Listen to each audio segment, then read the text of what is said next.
Welcome to this step-by-step tutorial on how to set up HubSpot and Salesforce data sync.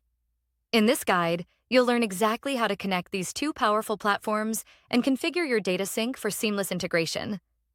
We'll walk through each step together, so you'll feel confident managing your sync settings and making the right choices for your business.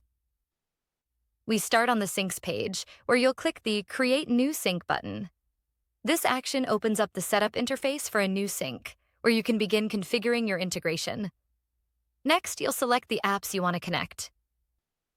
If you're unsure which apps to choose, you can always review your integration needs before proceeding. You'll then open the Data Processing Region dropdown to choose your preferred region, ensuring your data complies with any location requirements. Finally, the sync initializes, and the process begins, setting the stage for connecting your platforms. Now, you'll select the HubSpot app to start the connection process. The integration will initialize, preparing HubSpot for syncing. Next, you'll click the Salesforce app to add it as another connection. The platform will establish the integration so both apps are ready to sync. Once both connections are set, you'll access the Link Tables screen, where you can configure exactly which data will sync between HubSpot and Salesforce. From here, you'll select the tables you want to sync from your available options. If you're not sure which tables to include, you can scroll through the list to review additional table mappings and make informed decisions. Once you've confirmed your selections, you'll click the Map Fields button to move forward. This brings you to the Field Mapping interface, where you can match columns between HubSpot and Salesforce.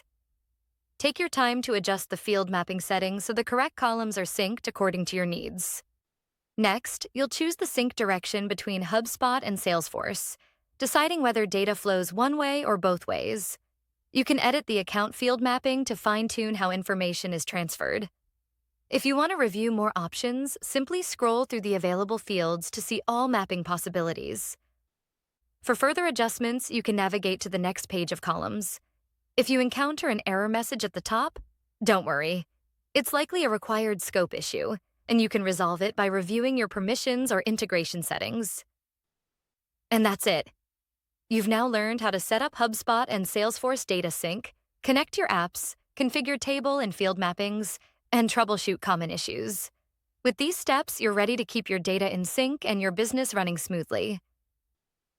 Thanks for following along, and feel free to revisit this guide whenever you need a refresher.